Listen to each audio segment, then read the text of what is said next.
Muy bien, ahora sí, dispuestos a escuchar lo que creo el Señor puso en mi corazón. Gracias, son miles los conectados desde todo el mundo y yo sé que Dios nos va a hablar, me habla a mí también.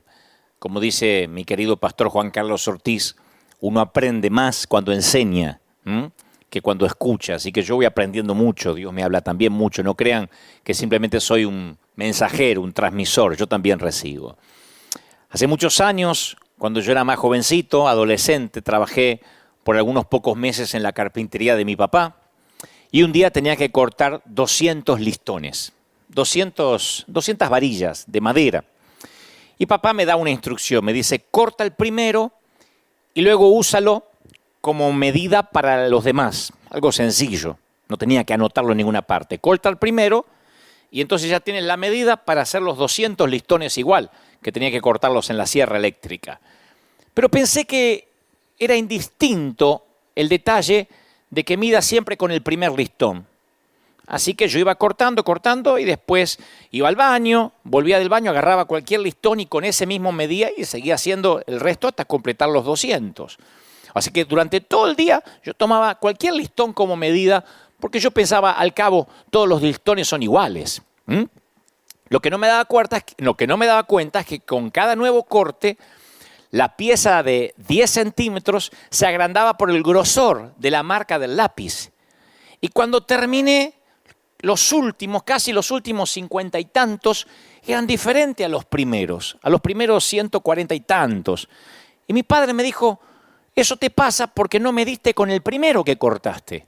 Siempre regresa al original. Si no lo haces, lentamente te alejarás de la medida inicial. Siempre debes medir con el original. Siempre regresa al original. No me olvidé nunca más ese consejo. Si no lo haces, lentamente te alejarás de él. Y un antiguo teorema establece que si tu hipótesis básica es inexacta, cada conclusión posterior también lo va a hacer. Los astrónomos dicen inclusive que si lanzas un misil hacia Marte y estás a 1 centímetro de la plataforma de lanzamiento, pasarás a 1500 kilómetros de Marte. O sea, no podemos estar un poquito lejos de la medida inicial. Y en términos espirituales es lo mismo.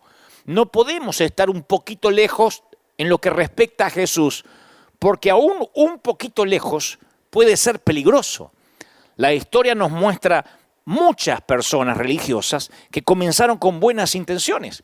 Porque en cada uno de nosotros hay buenas intenciones, pero también en cada uno de nosotros hay un fariseo esperando crecer. Un síntoma del fariseísmo sale a la luz cuando comenzamos, por ejemplo, a juzgar a otros según sus actos, pero a nosotros nos juzgamos según nuestras intenciones.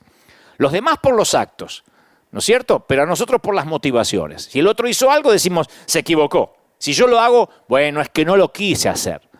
Nos medimos o nos automedimos por las motivaciones, mientras que el otro por las acciones. Eso es un síntoma del fariseísmo, de apartarse un poquito del diseño original. Ya no estamos midiendo con el primer listón. Un segundo síntoma es cuando estamos convencidos de que a Dios les disgustan las mismas personas que nos disgustan a nosotros. Cuando notas estos dos primeros síntomas, es tiempo de volver al diseño original. Es tiempo de volver a Jesús. Porque cuando crees que a Dios le molesta la misma gente que a ti te molesta, empiezas a decir lo que te gustaría que Dios dijese. Esto a Dios no le agrada y seguro que aquel Dios no lo ama, pero eso es lo que te parece a ti, a mí, no a Dios. Recuerda que la mayoría de los miembros de la mafia son conocidos por ir a misa los domingos y dispararte los lunes. Porque uno dice, bueno, ¿cómo es el mafioso? Y ustedes habrán visto las películas de Francis Ford Coppola, habrán visto esos films donde el mafioso es un hombre de familia, religioso, que va a la misa y que se persigna, Sánchez, Pérez Sánchez. Y después el lunes le dispara al otro y dice, negocios son negocios. Con los religiosos o los que tenemos un religioso dentro, porque lo tenemos casi todos, nos puede pasar lo mismo, de congregarnos el domingo y después matar a quien se supone que deberíamos amar. Por eso uno puede alejarse centímetros del diseño original y por consecuencia está a miles de millas o miles de kilómetros de lo que era realmente Jesús. Adolfo Hitler tal vez sea el hombre más malvado de la era moderna, se decía que era cristiano, se jactaba de sus creencias en Dios. Y él convenció a las masas de que contribuirían al plan de Dios si libraban al mundo de los que crucificaban a Cristo, y salió a hacer el peor genocidio de la historia. Entonces, cuando uno puede espiritualizar los celos, el orgullo, el odio, eres una persona peligrosa, o somos personas peligrosas, y principalmente si somos líderes de influencia. Muchos de los judíos y palestinos de hoy son personas muy religiosas, adoran a Dios. Sin embargo, algunos, de alguna manera, justifican el odio de unos por los otros desde hace 2 milenios. Los musulmanes extremistas, por ejemplo, creen que Alá ordenó la aniquilación de los infieles. Y ellos lo hacen de una manera religiosa. No es que están locos necesariamente o fuera de su juicio cabal. Religiosamente odian. Y estos ejemplos apuntan a una sola verdad. Es sumamente peligroso ser religiosos sin volver constantemente a Jesús, al modelo original. Por eso, más que nunca, yo tengo en cuenta lo que mi papá me dijo en la carpintería: vuelve al diseño original, porque los listones van cambiando de medida y no te vas dando cuenta, porque uno ya no mide con el original, uno mide con este que cortó a media tarde o después de 1 hora de trabajo, y ya no es la misma medida que el primero. Volver al diseño original, no te muevas del modelo que te fue mostrado en el monte, le dice Dios a Salomón, no te muevas del modelo. Lo mismo le dice Dios a Moisés, no te muevas del modelo. Los pescadores dicen que la tentación que captura a los peces suele ser el 99% el sabor de la carnada y el 1% el anzuelo. Entonces Satanás, el enemigo, sabe que no puede convencer a las personas hoy en día con una capa roja y un tridente. Pero él sabe que si su 1% de engaño lo puede mezclar con 99% de verdad, él puede pescar una red de peces. Como decía un predicador amigo mío, Sergio Cataglini, tú no tomarías una botella o un vaso de agua que te dicen, tranquilo, 99% es agua mineral y 1% es orín. Nadie lo tomaría. Bueno, pero es un 1% de orina nada más. Nadie tomaría ese 1%. Pero el enemigo de alguna forma se las arregla para mezclarlo, y en ese cóctel no es de extrañar que Satanás mismo se disfraza de ángel de luz. Dice la palabra, por eso no es de sorprenderse que él se disfrace de ángel de luz y algunos servidores se disfracen de servidores de justicia. Claro, el fin le va a corresponder con sus acciones, dice Pablo a la iglesia de Corinto, ¿no? 2 de Corintios 11:14. Pero ¿cuál es la solución? La solución es regresar completamente al diseño original, a Jesús, a sus enseñanzas, al espíritu con el cual enseñaba. Esa es mi oración durante esta cuarentena, durante esta pandemia. Mi oración es, cuando yo vuelva como predicador, quiero ser mejor predicador, mejor pastor, mejor inspirador que lo que era antes que esta situación ocurriera. Porque esto me ayuda a recalcular, a reorganizarme y a volver al primer listón, al listón original. Porque apenas un paso lejos de ese listón original y uno se convierte sin querer en un fariseo moderno. Y al diablo no le importa para qué lado del camino te desvíes, siempre y cuando te desvíes. Entonces es tiempo de volver a Jesús. Es tiempo de volver al diseño original. No te muevas del original. Dante me supo decir mi viejo en la carpintería. Y lo que sirvió para la carpintería sirve para la vida y sirve también para la espiritualidad, para la vida cristiana. Es tiempo de volver a leer la Biblia con ojos nuevos. Porque en un domingo de resurrección hasta uno puede leer la resurrección con ojos viejos. Y bueno, si hoy se festeja la resurrección, se conmemora o se celebra, tomemos la Santa Cena y la tomamos como comiendo un poco de pan, sin saber que si uno vuelve a mirar la resurrección con ojos nuevos, uno puede descubrir revelaciones que no habíamos visto, que habíamos pasado por alto. Leer la Biblia con ojos viejos es el tercer síntoma del fariseísmo. Leer la Biblia con ojos viejos. La Biblia es un libro sobre personas reales, con problemas reales. Yo lo dije el domingo pasado, que experimentaron dolor real. La Biblia comienza en el jardín del Edén con una decisión pecaminosa. El primer mensaje en esta temporada a través de internet que predico en vivo fue Pandemia, daño colateral, donde yo decía que la verdadera pandemia comenzó en el huerto del Edén. Entonces, ¿cuáles fueron los síntomas iniciales? Bueno, fueron el dolor de parto, el trabajo del hombre con espinas y cardos, y la vida aquí, a partir del huerto del Edén, y está registrado en las Escrituras, se transforma en una vida a puro dolor.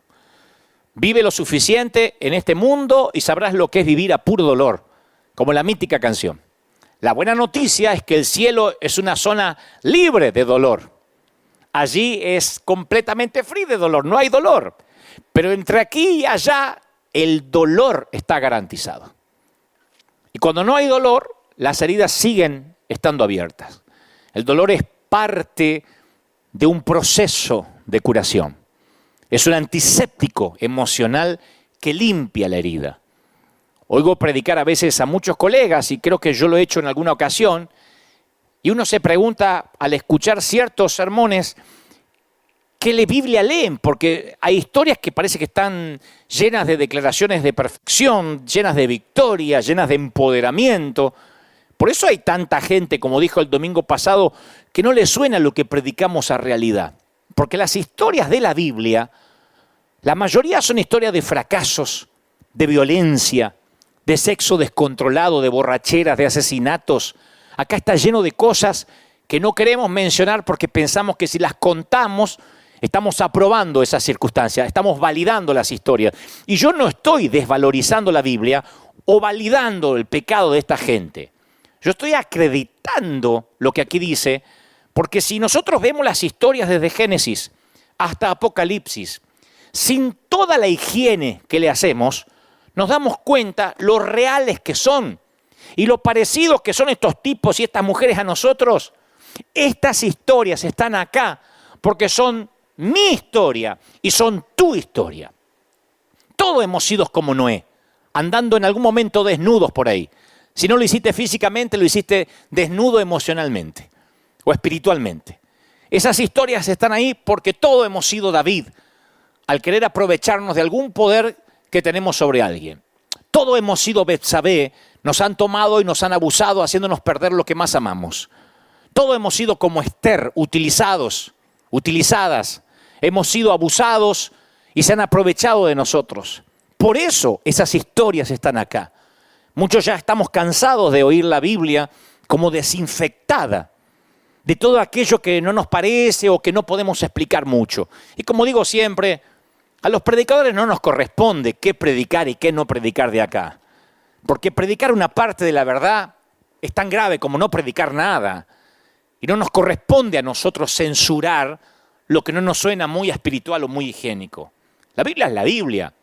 Y está escrita con esas tragedias y con esos fracasos porque son historias reales.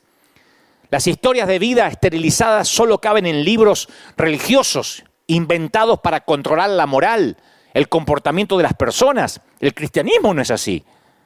Dame la Biblia cruda y pesada como es y yo te mostraré gente a puro dolor. Pero no me lo moralices. Eso está bueno para el Corán. Pero la Biblia habla de dolor. La Biblia es un libro de gente rota, de gente con problemas. La Biblia no es un libro de el salmista David. ¿Qué decía David? Y le ponemos muchas D al final para que suene espiritual. David dijo. David era un tipo roto. Vean los salmos de David, léanlo con ojos nuevos y verán poesía descarnada. A un hombre que dijo, mientras callé el pecado se me envejecieron los huesos. Un hombre que a veces se quería morir, que tenía depresiones, que no quería salir de la cama. Estoy hablando del rey de Sión. El dolor nos otorga un posgrado cuando uno ve que el dolor ya está impreso aquí. Recuerden a José. 17 años de sufrimiento le valieron un grado de posgrado en dolor y en empatía. Porque el dolor trae empatía. Uno cuando se duele y reconoce el dolor, uno puede entender el dolor de la gente. Y él tiene un acto de empatía cuando nota una mirada de abatimiento en el rostro de un compañero de la cárcel que eventualmente termina salvando 2 naciones. El dolor puede ser un profesor de teología. El dolor puede ser un entrenador de vida. Nada obtiene toda nuestra atención como el dolor. Nada. El dolor te revela dónde debemos sanar, nos revela dónde debemos sanar, dónde necesitamos crecer y reorienta las prioridades como nadie más. No me digan que ahora hay alguien en el planeta que no se le haya reorientado las prioridades en esta pandemia. Muchos actores principales, actrices principales de las Escrituras sufrieron una noche oscura del alma. Muchos. Gente rota, a puro dolor. José perdió todo. Sara luchó contra la infertilidad. Moisés fue un fugitivo durante 40 años. 40 años viviendo en el patio trasero del desierto. Algunos dicen, ¿qué? ¿40 días en casa? 40 años. David tenía un suegro que intentaba matarlo. Digo, por si alguien se queja de los suegros. María Magdalena poseía un demonio. Pablo tenía recuerdos continuos, crónicos de asesinato que quemaban su alma. El pasado que lo atormentaba. También había algo en común. Oyeron la voz de Dios en la hora más oscura. Mi oración es que aprendamos a discernir la voz de Dios en este dolor. ¿No hay una lección que Dios está tratando de enseñarnos? ¿Será que alguna parte de nuestro carácter que no pueda ser cultivada de otra manera que no sea con esto que Dios tiene que permitir? Uno de los domingos que yo prediqué acá, yo no sé si orar poniéndome a reprender a los gritos espíritu de coronavirus. Yo quiero que todo el mundo se sane. Yo quiero que nadie se enferme, como todo el mundo. Es sentido común. Pero no sé si quiero ir en contra de lo que Dios designó, porque yo creo que no podemos ignorar los deseos, los sueños, las puertas abiertas cuando hay dolor. O sea, lo que intento decir es que hay un montón de cosas que empiezan a ocurrir, que a veces no las vemos si no está el dolor en el medio. Cuando está el dolor uno no puede ignorar las cosas, uno se detiene. Dios lo usa a veces para sacarnos de un comportamiento adictivo, lo usa para sacarnos de una situación adversa, lo usa para sacarnos de una relación abusiva. El milagro que Jesús repitió, quizás más que cualquier otro, fue el de la curación de los leprosos. Jesús estaba restaurando su capacidad de esa gente de sentir de nuevo. Porque la maldición de la lepra es la pérdida del tacto, especialmente. Se vuelven entumecidos con el mundo que los rodea y es una forma peligrosa de vivir la vida. Los leprosos del Medio Oriente perdían el tacto, la sensación de las extremidades de manera tal que cuando se dormían por las noches las ratas le comían los dedos y ellos no se daban cuenta. Entonces ese nivel de callosidad es peligroso para un leproso y también para los que sufren de lepra espiritual. Los callos espirituales. Porque la constante exposición o el contacto, ya sea a lo sagrado o a lo profano, esto lo digo siempre aquí en River, producen callosidades en el corazón humano. Estar en contacto con lo profano, como la pornografía, produce callos. Lo que al principio a lo mejor te excitaba, hoy ya se te hace común, necesitas algo más fuerte. Pasa con la droga, pasa con el alcohol, con todo. Estar en contacto con la sangre, con los muertos, con la basura, con el estiércol, se te producen callosidades en el alma. Y lo que es peor, las cosas sagradas se convierten en comunes y corrientes. Si la iglesia estuviese repleta, diría, y que lo sagrado no se vuelva. Y todo River diría, común. Aquí se lo saben de memoria. Estamos tan expuestos al estímulo emocional a través de los medios de comunicación que nuestra capacidad de compasión está disminuida. Si la pandemia se estira, Dios no lo permita, y esto dura meses, vamos a acostumbrarnos a ver fosas comunes como la de esta semana aquí en New York. Vamos a acostumbrarnos a ver gente muriéndose sin pasar por un memorial o un funeral. Lo vas a tomar como común. Tú dices, no digas eso, no nos podemos acostumbrar a eso. La gente se acostumbra a todo, a lo profano, a lo bueno, a lo malo, a todo, hasta a la presencia de Dios. Hasta el que caiga maná del cielo, la gente se puede acostumbrar. Y se encoge nuestro amor por los perdidos y por el dolor ajeno. Porque somos como esponjas. Pronto nos saturamos de lo que sea. Tú pones a una esponja bajo el agua todo el día y hasta que no absorbe más. La única forma de restaurar la absorbencia es estrujarla. Por eso perdemos nuestra capacidad de absorber. Porque si nos negamos a sentir dolor, dejamos de crecer. no importa cuántos mensajes escuchemos, no podemos absorber más verdad hasta que el Señor nos estruja. Antes de esto había gente que venía a la iglesia y estaban, no solo aquí, en cualquier templo, como pasajeros adormecidos en un tren, mirando la hora y diciendo que no se haga largo que tengo que ir a comer. Y había unas verdades y unas revelaciones, pero son como esponjas, ya no pueden absorber más. Vamos a salir a evangelizar, vamos a salir a llevar muebles. Hemos llevado muebles, hemos amueblado casas completas durante casi todo un año. Y no iban muchos, un grupo, a veces 30, 40 personas, pero somos varios miles. Yo estoy seguro que en estos días la gente se moriría por ir a repartir comida. De hecho, dicen, déjenme ir. Porque antes capaz que no había esa sensación, esas ganas de ir. Porque como esponja nos llenamos y como estamos llenos hasta que el Señor no nos vuelve a estrujar con dolor, no podemos volver a absorber verdad. Ahí es cuando recuperamos nuestra absorbencia. Así que, ¿qué hace Jesús? A los leprosos les da el regalo de sentir de nuevo. Y ese regalo incluye el placer como el dolor. El versículo más corto de la Biblia dice Jesús lloró, o uno de los más cortos. O sea, Jesús fue un hombre con sentimiento, familiarizado con el dolor. Lloró también en el huerto de Getsemaní. En Pablo tenemos a un hombre que sufrió en todos los niveles. Sin embargo, permaneció fiel hasta el final. ¿Qué tenía que decir Pablo con respecto a la adversidad? ¿Qué fue lo que aprendió? ¿Cuál era el secreto? ¿Cómo es que seguía animándose a continuar cuando la mayoría de los tipos se hubiesen dado por vencido? Y él seguía escribiendo cartas desde la cárcel sabiendo que su cabeza iba a rodar por la arena antes del amanecer. Pablo dice, para evitar que me volviera presumido por estas sublimes revelaciones que tengo, por tanta verdad que estoy absorbiendo, una espina me fue clavada en el cuerpo. Hay una versión que dice un aguijón. Es decir, un mensajero de Satanás, ¡paf!, para que me estruje, para que me atormente. 3 veces le rogué al Señor que me lo quitara. ¿Qué le dijo el Señor? Te basta con mi gracia, te la arreglas con mi gracia.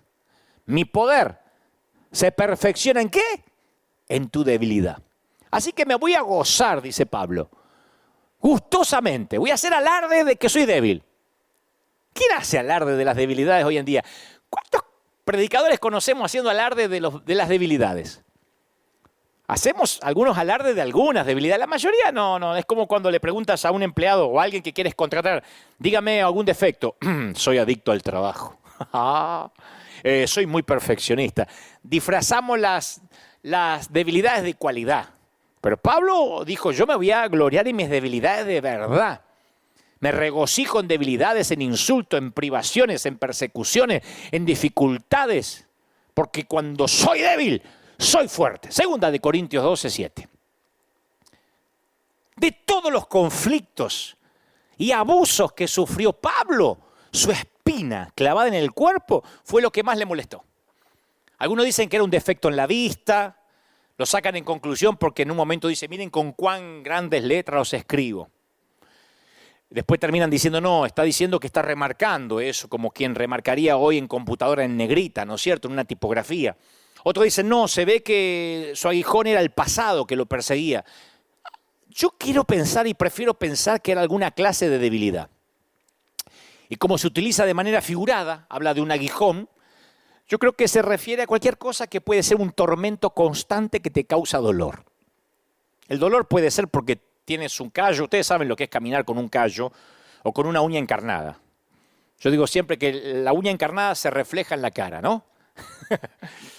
Y yo creo que Pablo tenía un dolor pequeño, grande, pero que Dios decidió no quitarle ese dolor y él tuvo que aprender a vivir a puro dolor. En el proceso, Pablo hace unos descubrimientos asombrosos con respecto a la adversidad y lo capacita no solamente para sobrevivir ante las circunstancias, sino para gloriarse en ellas y salir victorioso. Entonces yo he aprendido y estoy aprendiendo con la pandemia que hay un propósito detrás de esta pandemia. Yo sé que lo han oído, pero lo diré otra vez. Hay un propósito detrás de esta adversidad para evitar que me volviera presumido, dijo Pablo. Por estas revelaciones tengo una espina, un dolor. Y a veces pasan semanas, años, y algunas veces toda una vida y no sabemos cuál es el propósito de Dios. Job se fue a la tumba sin saber por qué sufrió exactamente. Pablo cuestionó al Señor 3 veces antes de recibir una contestación. Parece como que Pablo, cuando uno lo lee, dice, lo pedí 3 veces. Parece que lo pidió a la mañana, después de almorzar y a la noche. Eso es lo que uno cree, pero no sabemos cuánto tiempo pasó entre sus peticiones. Tal vez durante 20 años lo pidió 3 veces. Él conoció la frustración de tratar de mantener la fe en Dios mientras se preguntaba por qué Dios no le respondía. Lo que Pablo aprendió es que cuando Dios no remueve la espina es por una razón, mi viejo. Todos tenemos una espina. Yo tengo una espina. Tú tienes una espina. Y los que parecen que no es porque son buenos actores. Pero todos tenemos aguijones. No les creas a los timadores que te dicen, yo tengo la vida resuelta, yo no tengo espina. Todo el mundo tiene espina, nada más que hay una mayoría que lo disimula un poco más. Hay más hipócritas que otros, pero todos tenemos una espina. Un dolor, algo que nos duele, algo no resuelto. Segundo, Dios decide si nos revela el propósito del dolor o no. En el caso de Pablo, Dios decidió indicarle por qué le había dado esa espina, para que no te vuelvas orgulloso. Es interesante que Dios no le revela esto a Pablo la primera vez que él oró. Dice Pablo, yo 3 veces le rogué al Señor que me la quitara. Pablo ni siquiera preguntó por qué. Él estaba pidiendo, Señor, quítamelo. No es poco común que Dios revele la razón del sufrimiento. Él revela. Él le reveló a Moisés la razón por la cual no le permitió entrar a la tierra prometida. Dios le dijo a Josué por qué él y su ejército habían sido derrotados por una tribu pequeña llamada Ai. Porque resulta que había un tipo que se quedó con el anatema, eso es otra historia. Jesús le dijo a sus discípulos que podían esperar problemas y por qué los iban a esperar. Juan escribió a las iglesias de su tiempo y les explicó por qué estaban experimentando pruebas. O sea que Dios no está necesariamente callado respecto a la pregunta del por qué, pero responde a su tiempo, el cual generalmente está un poco detrás del nuestro. Hay mucha gente acá tratando de decir por qué pasó la pandemia, yo les voy a explicar, y otros dando profecías. Yo digo siempre, dije la primera vez que prediqué sobre esto, hace 5 domingos atrás, todos son profetas con el periódico de ayer. Todos. A mí me hubiese gustado encontrar profetas que predijeran lo que estamos viviendo. Ahora son todos profetas. Esto pasa por esto y esto pasa por lo otro y esto estaba escrito. Bueno, pero que lo digan antes, no después. Ahora, va a ser difícil que encontremos el propósito rápido. Y tú dices, ¿pero cuál es el propósito? ¿Dios se enojará por preguntar por qué estamos pasando esto o por pedir que el coronavirus se vaya? No, no hay ninguna evidencia de que Dios le haya reprochado a Pablo por haber pedido que su espina fuera eliminada. Dios entiende nuestras debilidades. Yo espero que clamemos a Él cuando estamos experimentando dolor. Yo oro para que la pandemia se vaya rápido. Yo estoy orando para que la iglesia abra las puertas, no solo esta, todas. Dios no se va a enojar, va a decir, está fuera de mi voluntad. Yo oro porque Pablo no fue el primero que le pidió ayuda a Dios. Su propio hijo le pidió a Dios que su espina fuera sacada. Si es posible, pasa de mí esta copa. Entonces, de la misma manera, nosotros tampoco deberíamos tener miedo de preguntarle a Dios por qué. De hecho, Santiago instruye a los creyentes para que le piden a Dios una respuesta del por qué. Dice, si a alguno de ustedes le falta sabiduría, pídasela a Dios y Él se la va a dar, que le da todo generosamente. Generosamente, Santiago 1:5. O sea que si hay algún necio es porque no conoce la generosidad de Dios. Porque la adversidad puede ser un regalo de Dios, claro. Tú dices, ¿me estás diciendo que esto que estamos pasando en el planeta puede ser algo de Dios? ¿Un regalo de Dios? Yo dije el primer día, no podemos meter a Dios cuando queremos y cuando queremos lo sacamos y esto resulta que es del diablo. Cuando tenemos adversidad, a menudo nos apresuramos a pensar que es algo que Dios nos está haciendo. ¿Por qué me sucede a mí esto? Decimos. ¿Por qué me permitas que me sucede a mí y no al otro? Pablo no lo veía así. Pablo dice, para evitar que me volviera un presumido, que me saliera el pechito de paloma a lo argentino, por las sublimes revelaciones que tengo, me fue dada una espina en el cuerpo. Pablo tenía la fe, a ver cómo te lo digo, la fe para creer que esa constante limitación que él tenía era un regalo. Él lo consideró un obsequio. Él sabía que nada destruye tan rápidamente la efectividad de una persona, de un ministerio, de un llamado como el orgullo. Por eso él decía, esta espina termina siendo un regalo de Dios. Él podía verlo como algo que Dios hizo por él, más que algo que Dios le estaba haciendo a él. Y si nosotros viéramos esto que está pasando el planeta como algo que Dios hizo por el planeta, en lugar de algo que le está pasando al planeta, y si Dios hizo esto para que muchos de nosotros, en mi caso, transmitiera en vivo, en este tiempo particular, y acallara a muchas voces para que pudieran prestar atención a lo que Dios dice torpemente a través, no Dios torpemente, lo que Dios dice a través de este torpe servidor. Y si Dios, esto es un regalo que hace o que genera para que de pronto nos acordemos del otro, del dolor. Yo veía las fotos recién de mi Argentina, de Colombia, de nuestra América Latina y nos damos cuenta que ya no hay que ir a Somalia. No hay que ir a Sudáfrica para ver pobreza extrema, gente viviendo en casillas, en rancheríos, en condiciones infrahumanas. Eso pasa en nuestra región, en nuestra América Latina. Y si Dios de pronto este aguijón lo permite para que, entre otros que tienen que reaccionar, la iglesia reaccione, los ministros reaccionemos, Satanás puede ser también el agente de la adversidad. ¿Cómo que no? Una espina me fue clavada en el cuerpo, dice Pablo, un mensajero de Satanás para que me atormente. Entonces, ¿está Dios detrás de todo esto o es Satanás? ¿Cómo es que un mensajero de Satanás está trabajando para el bien de un siervo de Dios? Parece una contradicción. Pero como dice un amigo, cuando Dios manda hasta el diablo obedece. Satanás termina siendo un siervo de Dios. Cuando Dios manda hasta Satanás obedece. Cuando nosotros tomamos lo que se dice aquí y lo comparamos con la vida de Job, obtenemos una figura clara de la soberanía de Dios. Que aún las estrategias del diablo pueden ser utilizadas para beneficiarnos, para extender el reino de Dios. Alguien tiene que decir amén. Aún Satanás es utilizado para que aprendamos algo. Y el enemigo diciendo, tengo la victoria, como pensaba cuando puso a Jesús en la cruz. Lo liquidé. Lo que menos se imaginaba esto, el domingo de resurrección. ¿Cómo Dios no se va a valer de Satanás para que ese dolor que provee, que provoca el mensajero de Satanás, no te enseñe algo, a puro dolor? Ahora, Dios también consuela en las adversidades, no estamos solos. La respuesta que Pablo recibe de Dios en lo que concernía a su espina en el cuerpo no fue lo que esperaba, pero la respuesta de Dios a Pablo le sirvió para asegurarle que había una respuesta, que no había sido abandonado, que no estaba sufriendo a solas, que Dios aún tenía el control y trabajaba en su vida. No es casualidad que miles y miles de predicadores están transmitiendo online y predicando. Algunos teníamos ya más o menos aceitado la manera de salir al mundo. Otros tuvieron que aprender rápido y salir a ministrar a través de otro método.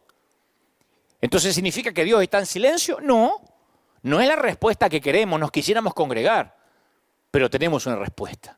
Dios consuela, Dios habla, hay una respuesta. Y la gracia de Dios, Dios le dice a Pablo, bástate con mi gracia. Es suficiente en la pandemia, en la adversidad, en la cuarentena. Dios no le dio a Pablo lo que éste le pidió.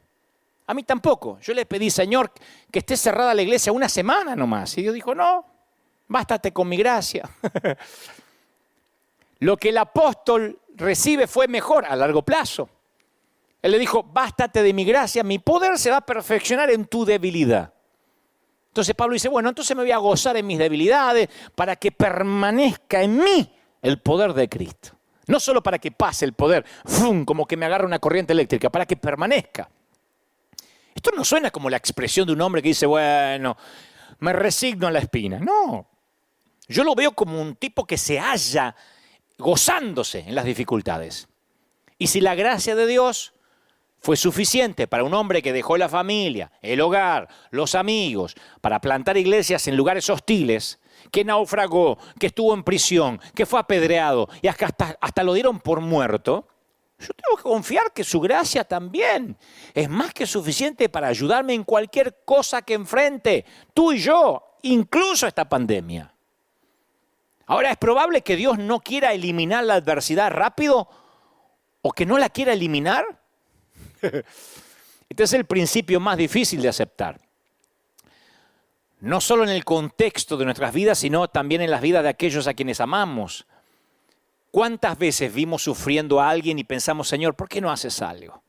Lo vemos los pastores, yo veo gente muy piadosa, confinada en una silla de ruedas.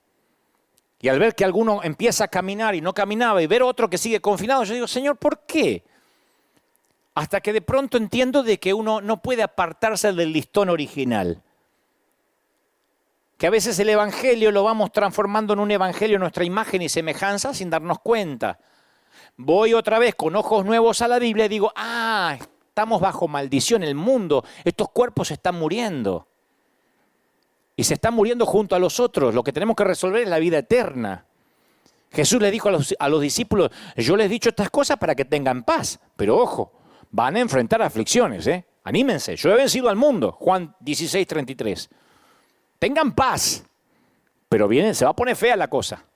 Tengan paz, pero se va a poner fea. Cuando ocurre todo esto pandemia, es increíble ver a algunos cristianos desesperados diciendo, ¿pero por qué? Es el apocalipsis, ¿qué pasó? Dios se enojó, como que nadie leyó la Biblia. El Señor dijo, tengan paz, pero se van a poner feas las cosas. Van a empeorar, tengan paz. En el mundo, ¿qué tendréis? ¿Qué prometió Jesús? No prometió, como dije la vez pasada, un multinivel. Jesús nunca dijo, seguirme a mí es como Amway o como Herbalife. No, esto no es Tupperware. Seguir a Jesús es tener aflicción, pero con paz. Y una clave para avanzar a través de la adversidad es verla como que incluso la vivimos por causa de Cristo. ¿Cuántas veces escuchamos invitaciones que hacemos nosotros y les pedimos a las personas que dediquen sus hijos a Dios? Acá a veces hacemos dedicación de niños. Presentamos este niño ante ti para que te sirva. Dedicamos las casas a Dios, los negocios al Señor. Yo creo que pronto vamos a escuchar a predicadores que desafíen a su congregación que dediquen su dolor al Señor, su adversidad al Señor. Vives a puro dolor, dedícaselo a Él. Y no porque tienes alma de mártir. Porque yo creo que si Dios puede utilizar nuestro tiempo, nuestro dinero, nuestro talento, entonces ¿por qué no va a utilizar nuestro sufrimiento? La tristeza y el dolor son herramientas poderosas en las manos correctas. Lo que pasa es que cuando sufrimos buscamos respuestas. Tal vez sea el deseo de recuperar algo de control de las circunstancias, o tal vez sea nuestro anhelo humano de creer que todo sucede por una razón, o que todos los detalles de nuestras vidas tienen que encajar como un rompecabezas perfecto. Pero el Señor dice, todas las cosas que Dios dispone para el bien de aquellos que lo aman, todas operan para bien.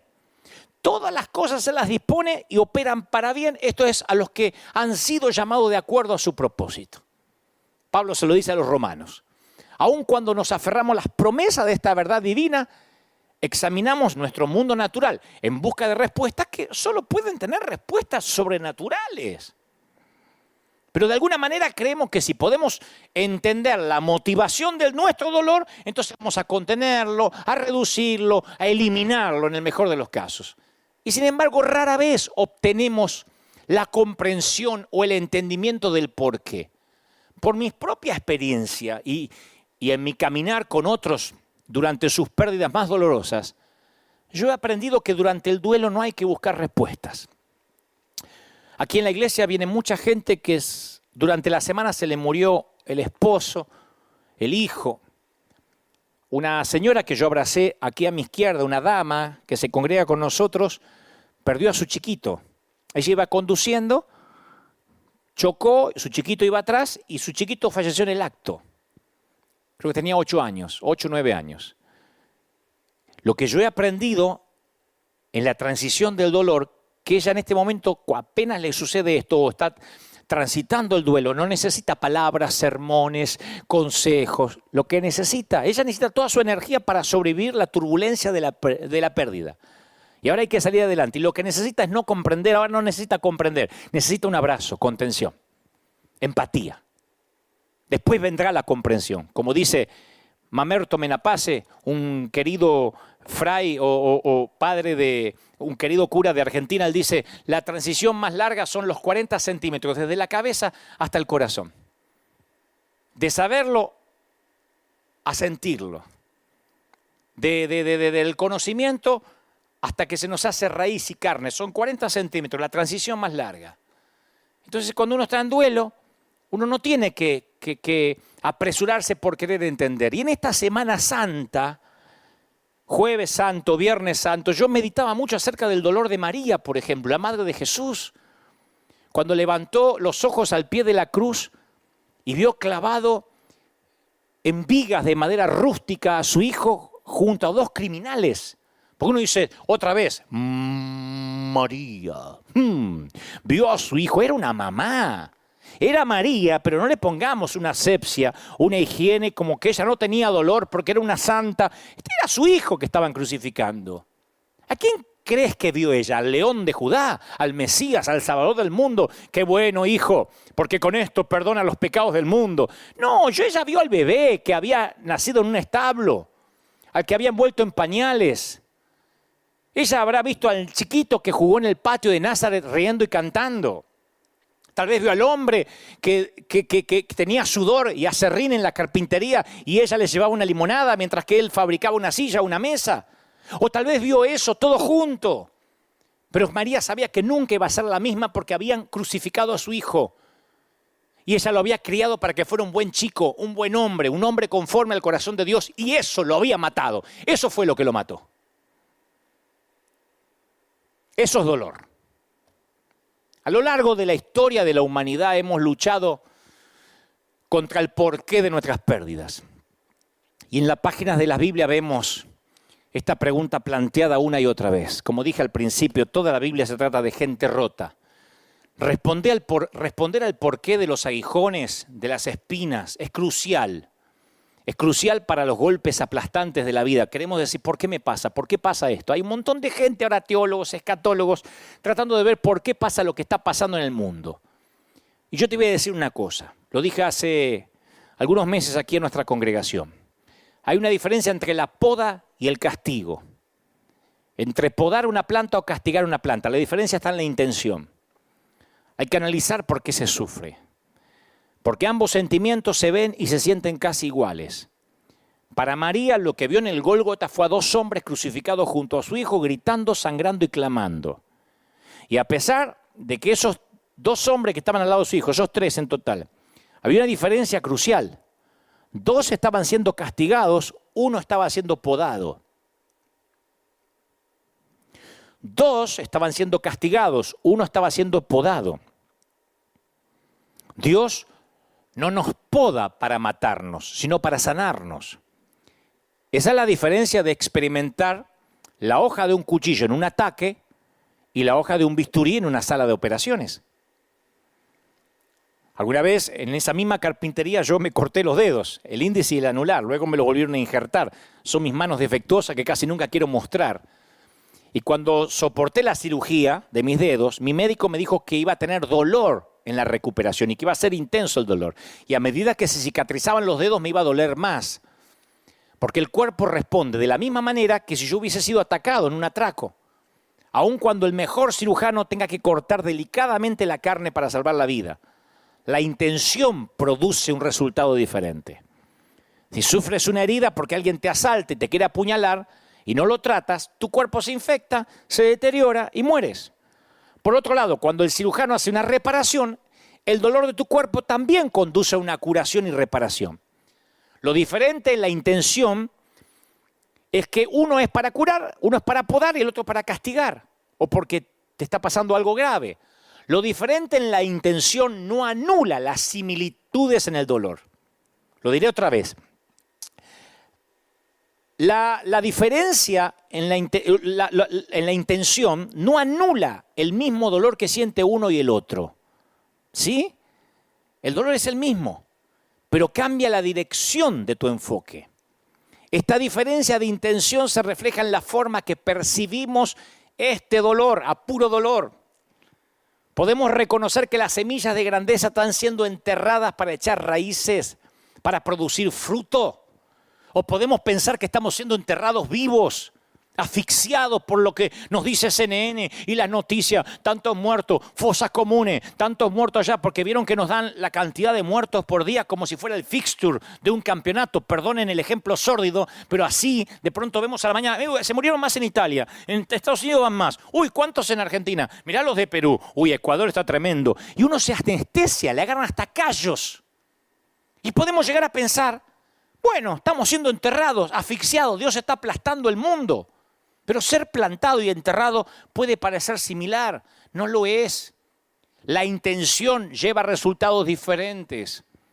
La poda de Dios, esos eventos que Él nos permite soportar, nunca pretenden ser un castigo, señores. Dios permite tal poda al igual que un padre amoroso disciplina a su hijo para que madure y alcance el potencial.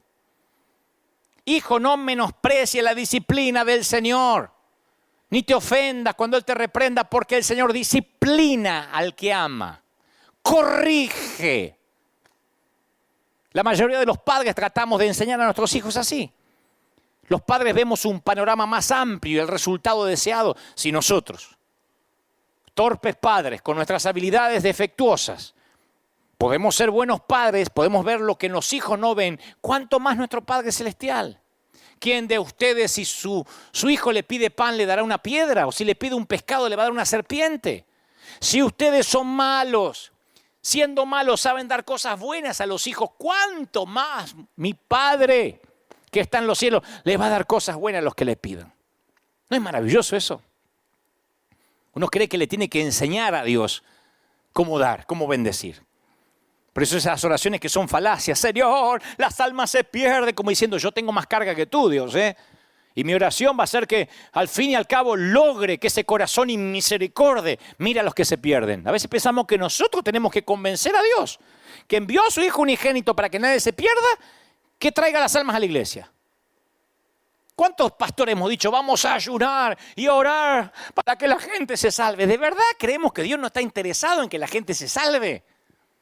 Lo que Dios no está interesado es que nosotros ya no medimos con el listón original.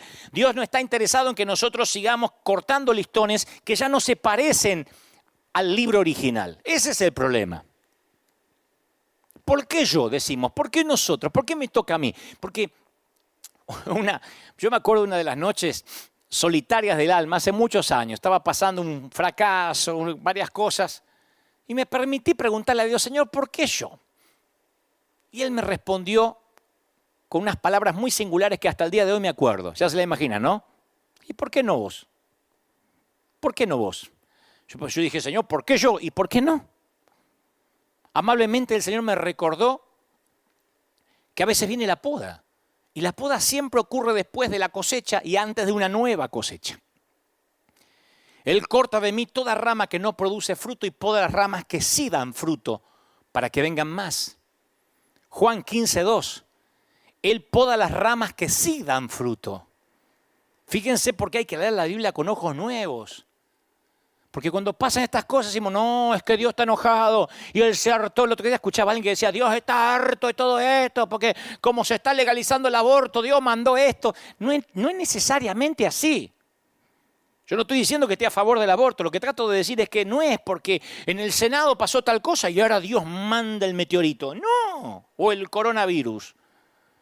Él dice que si hay fruto, lo va a podar para que venga más fruto. Nota que Jesús no dijo que podaría algunas de las ramas que dan fruto. Él dijo, Él recorta cada rama fructífera. La poda de Dios en mí no fue algo que hice mal. Yo sentí el dolor de la poda en mis ramas porque hice algo bien, di fruto. Así que antes de que preguntes, ¿por qué yo? Puedo preguntarte, ¿por qué no vos? ¿Por qué no tú? Le puedes decir al Señor, pues yo hice todo bien, pero tu comportamiento no te hace inmune a las mismas heridas y al mismo dolor que recibe cualquier rama productiva. Pablo daba fruto, ¿o no daba fruto Pablo? Y él dice, tengo un aguijón que Dios me dijo, no. Mira a tu alrededor, a las otras enredaderas del campo y observa que también han sufrido recortes. Hay equidad ahora en todo el mundo, Príncipes y los que duermen bajo un puente, hispanos y anglos, europeos, asiáticos, todo el mundo ahora está siendo podado. Pero tú formas parte de un grupo selecto de personas que han sido elegidas por el labrador para ser podadas.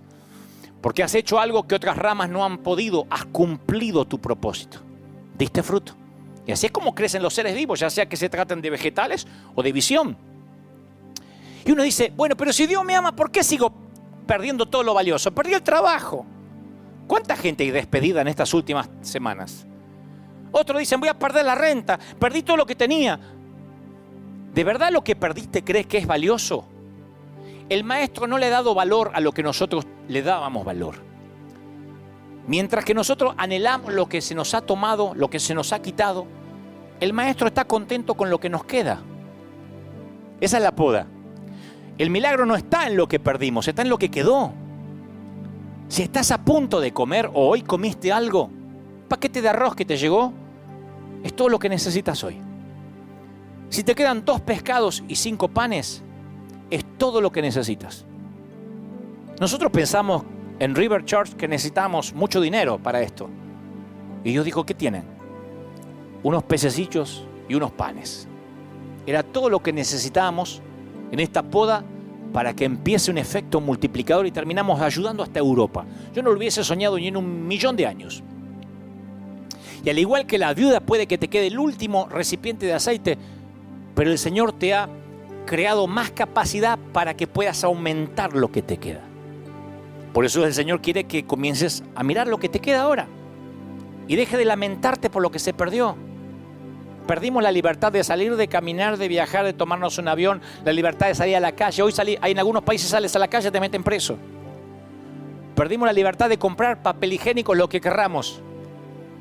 Creíamos que éramos libres para comer lo que quisiéramos. No, hace poco fui aquí al mercado, agarré 3 pedazos de carne y me dijo 1. Pues somos unos cuantos, 1. Uno no cree que pierde la libertad en cosas nimias. Pero entonces uno tiene que pensar, ¿y entonces qué me queda? Porque después de todo, si necesitaras lo que el maestro te quitó, ¿realmente crees que el Señor lo habría cortado? ¿Te das cuenta cómo cambia la cosa? Una cosa que Dios me está castigando y otra cosa, el Señor lo está quitando. ¿De verdad crees que lo necesitabas? Si el Señor con toda su sabiduría te quita lo que te pesa durante la siguiente etapa del viaje, ¿por qué buscas manera de recuperarlo? Como pastor me costó entenderlo, tuve que hacerme autoterapia. Porque yo no podía entender que Dios pueda seguir con su obra sin los templos en esta temporada. Yo dije, Señor, ¿te la vas a arreglar sin mí? Eso sonó bien argentino, ¿Qué vas a hacer sin River? Y se la arregló. Y usa internet. Y usa las redes. Y usa el Señor es el Señor de las calles. No es el Señor, nunca fue el Señor de las sinagogas. Dios permita que podamos volver a los templos. Y si no, porque al podarte el Señor te está ayudando a que solo lleves lo que necesitas a donde Él quiere llevarte ahora, a donde Él quiere que vayas. Él sabe que la bendición de la cosecha de la temporada pasada puede convertirse en una trampa y un cementerio para tu futuro. Cruzar hasta la promesa de Dios siempre va acompañado de un proceso de poda. Y yo no sé cómo será el proceso de tu vida, pero Dios tiene un llamado personalizado para tu vida y las podas van a ser específicas, van a ser únicas. Queridos pastores, no te preocupes, no te fundiste. Hay pastores llorando, depresivos, hombres de Dios que han dado su vida por el ministerio y ahora no saben cómo continuar. En esto juegan todo tipo de variables. Las cosas que Dios te podará dependerán mucho del lugar de donde vengas y hacia donde Él te quiera llevar. Y solo Él conoce eso. Tal vez Dios quiera quitarte algunas relaciones cancerígenas. Cuando Dios remueve algo de nuestras vidas no es porque está tratando de quitarnos algo, es porque está intentando hacer lugar para una cosecha nueva. Estoy hablándole a toda la República Argentina a las 10 de la noche en uno de los canales de streaming, no sé si más respetado, pero muy conocido, por cierto, de un tal Mario Pergolini. Nos hicimos muy amigos últimamente. No estaría ahora en el aire de no ser por esto que ocurrió. Porque la propuesta, el contrato que firmamos fue: necesitamos palabras de esperanza en una radio donde lo principal es el rock y donde hay todo tipo de programas. Pero me dijeron, ¿darías aliento a la gente? ¿Hablarías de principios para la vida sin bajar líneas religiosas? Por supuesto. Yo no sé dónde Dios me iba a llevar. Es un intercambio. Cuando Dios poda, siempre es para llevarnos algo mayor. ¿Por qué? Porque Dios siempre nos devuelve mucho más de lo que nos quita. Cuando Dios nos quita algo o a alguien de nuestra vida, está desocupando un lugar en el disco duro para una actualización. Él está haciendo lugar para la cosecha. Yo no le hubiese hablado nunca a 70.000, 75.000 personas, porque nosotros contamos las que están mirando ahora en YouTube, más las de que están mirando ahora en Facebook. Yo nunca hubiese pensado hablar 70.000 hogares a la vez en vivo y después va subiendo todo el día. Pero me di cuenta que Dios corrió las paredes de la arena para hacer lugar para una nueva cosecha. El hecho de que estés peleando grandes batallas significa que estás cerca de bendiciones más grandes. ¿Me explico lo que trato de decir? ¿Soy claro? Tus heridas de batalla son un testimonio personal que me dice que has sido probado. Yo desconfío de aquel que no tiene heridas. Es imposible que yo te considere creíble hasta que no vea las marcas del labrador en lo que tienes para ofrecer. Las marcas de la vida, las cicatrices. De igual modo, te costará algo lo que Dios quiere darte, te costará todo. Independientemente de donde te encuentres en la vida, tú pagaste un precio para estar ahí.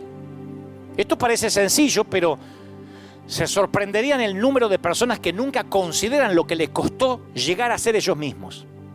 Ya sean un jefe, un cónyuge, un padre, una madre, un adolescente, algo entregaste a cambio para estar donde estás y ser quien eres. O pagaste la cuenta o intervino otra persona, pero la vida gratis no te salió. Independientemente de cuál sea tu trasfondo, vas a tener que intercambiar algo de mucho valor para llegar a ser la persona que Dios te llamó a ser. Te lo digo con conocimiento de causa. Yo no llegué donde estoy con la providencia divina donde Él me trajo porque no entregué algo, porque no fui podado.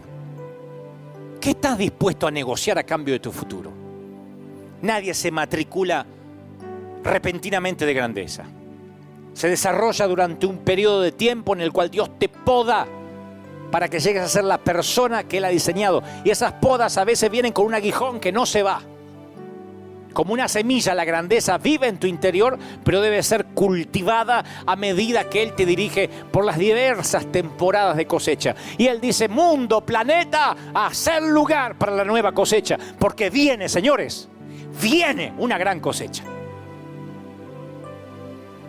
Y en estas temporadas donde tienen lugar las transacciones más costosas, no pierdas el hecho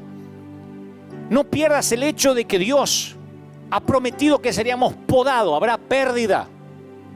Y Él podará las ramas que sí dan fruto para que den más. Hace poco una dama me dijo, estoy en serios problemas, Dante. Y yo quise alentarla. Y ella me dice, no, es que yo toqué fondo.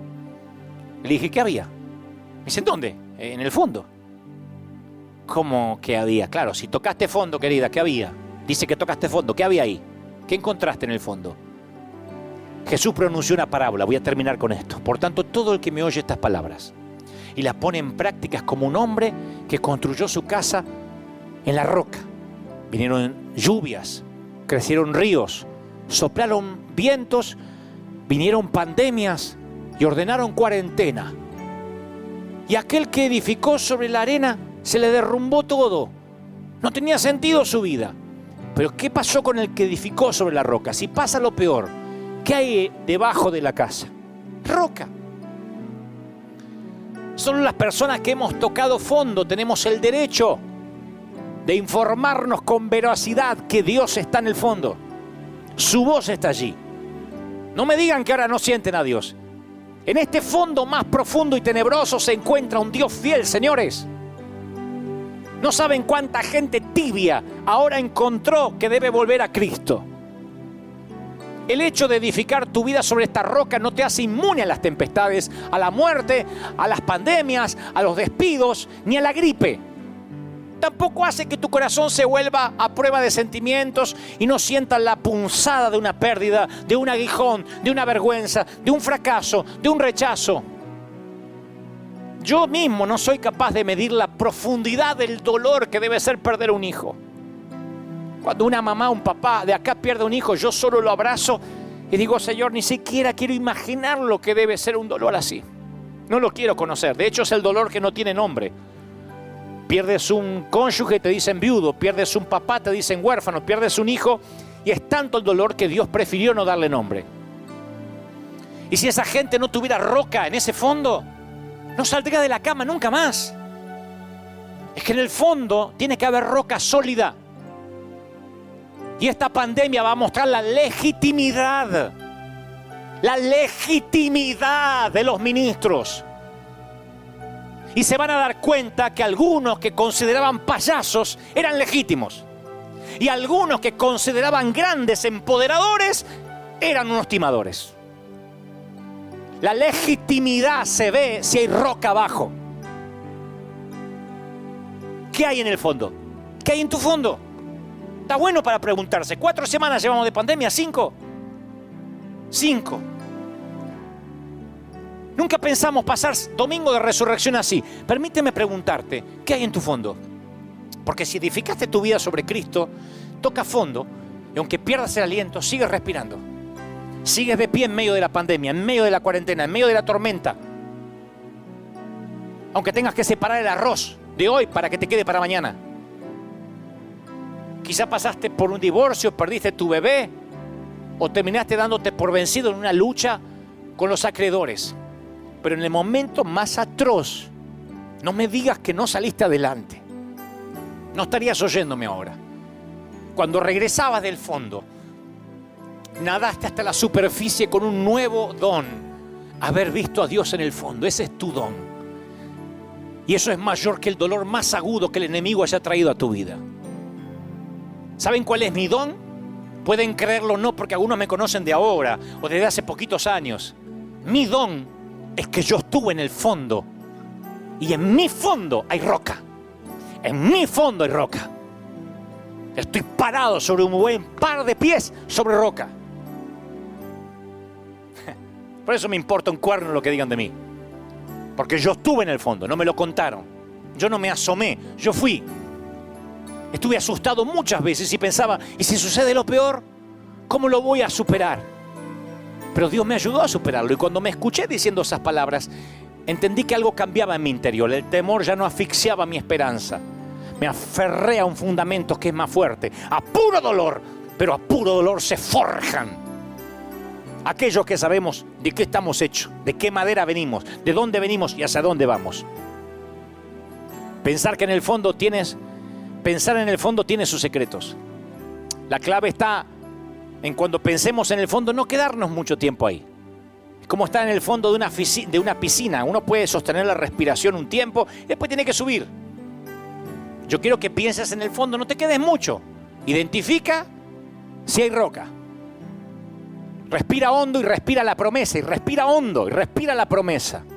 Repite, aunque lo peor suceda, Dios seguirá siendo piedra principal de mi vida.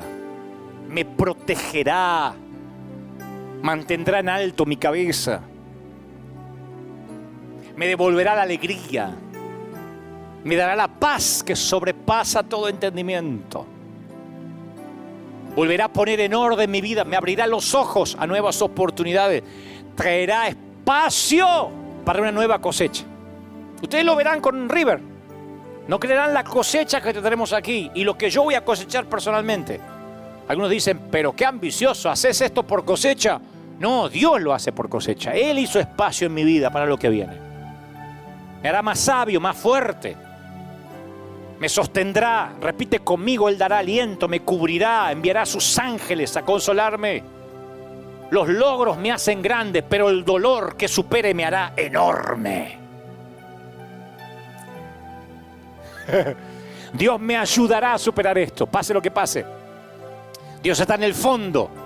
Y como yo construí mi casa sobre esa roca, me voy a mantener firme. Que soplen los vientos, que soplen las pandemias. Me voy a mantener firme como batallón del ejército de Dios. Y en este domingo de resurrección, quiero que entiendas y que comprendas que el peor tocar fondo en la historia de la humanidad ya pasó. Tú dices, ¿qué? ¿Hubo algo peor que una pandemia? ¡Oh! ¿Qué estás pensando? ¿En la Segunda Guerra Mundial? ¿En la Primera? ¿En la Gran Depresión? ¿En la Gran Recesión? No. Lo peor en este planeta ya pasó. El peor tocar fondo. Jesús tocó fondo. Durante 3 días, los temores más profundos de los que le seguían se confirmaron. Y si los sentencian a morir, los sentenciaron a morir. Y si los llevan a la cruz, fue a la cruz. Y si nos quitan a aquel por quien dejamos todo para seguirle, les quitaron a aquel por quien dejaron todo para seguirle. Todo sucedió. Sin embargo, hoy celebramos que Jesús emergió de las tinieblas, del fondo, echando fuera todos los temores para siempre. Y debido a que Jesús ascendió a la diestra del Padre, ya no tenemos un espíritu de temor. Léalo, lee la Biblia con ojos nuevos, nos mantenemos firmes, incluso tocando fondo. El mundo está mirando qué piensa la iglesia. ¿Saben qué está mirando el mundo? Que nosotros nos mantenemos fieles a puro dolor. No estamos exentos del dolor. Estamos en la misma cuarentena. Si no tomamos las precauciones debidas, nos podemos enfermar igual que cualquiera, puro dolor. Pero la gente no entiende cómo nos perdimos el gozo, cómo nos perdimos la alegría. Personalmente, con un equipo de pastores de planta, salimos a repartir comida en la semana. Y los que me conocen dicen, usted siempre bien, siempre con una sonrisa. Y de tanto en tanto les muestro que estoy sonriendo debajo del tapaboca. Porque quiero que ellos sepan que aunque estamos en el mismo dolor, acá hay roca. Y quiero que tengan ganas de tener la misma roca. Deberías también escuchar el consejo de mi viejo de la carpintería. Tal vez nunca fuiste carpintero y nunca lo serás. Pero óyeme lo que te voy a decir. Mírame. Préstame atención. Siempre debes medirte con el listón original. Regresa al original. Porque si no lo haces, lentamente te alejarás de él. Quiero orar por ti. Quiero orar por los amigos que están del otro lado de la pantalla, mirando por cualquier dispositivo móvil. ¿Te gustaría pararte sobre la roca? No te ofrezco solución instantánea para la pandemia, ni puedo reprender al espíritu del coronavirus, ni puedo decretar nada, porque todo eso va a quedar como charlatanería barata. Estudié, fui al listón original y resulta que esto ya estaba escrito. Que teníamos cuerpos mortales, que pasaríamos aflicciones, pandemias, enfermedades. Y que esto se va a poner peor. Siento ser el mensajero de malas noticias, pero esto no irá a mejorar. La buena noticia en todo esto es que todo depende en dónde estás parado. Porque aún los aguijones se aceptan como un regalo si estás sobre la roca. Ese es el listón original, ese es el primer corte de la Biblia. Y es maravilloso. No está siendo castigado, está siendo podado. Y la poda es para dar lugar a la nueva cosecha que viene. Yo nunca me hubiese imaginado cómo Dios iba a llenar 2, 3 servicios más aquí. Le hubiese aportado un montón de ideas menos esta. Nunca se me hubiese ocurrido parar el mundo para luego traer la cosecha más grande de la historia. Yo no hubiese pensado en eso jamás. Supera mis gigas mentales, mi corteza cerebral. Por eso los caminos de Dios son tan altos y distintos a los nuestros. ¿Te gustaría caminar esta aventura de fe? ¿Te gustaría tener lo mismo que yo, estar parado en la misma roca? Repite conmigo. Ti, Señor Jesús, te acepto como mi suficiente Salvador. Entra en mi vida. Párame sobre esta roca. Perdona mis pecados. Inscribe mi nombre en el libro de la vida. Gracias, Señor, por hablarme, por amarme y porque estoy entendiendo el dolor. Y aunque viva, di conmigo, y aunque viva a puro dolor, estaré agradecido porque sé que tú tienes respuestas y aún estás al control. Amén.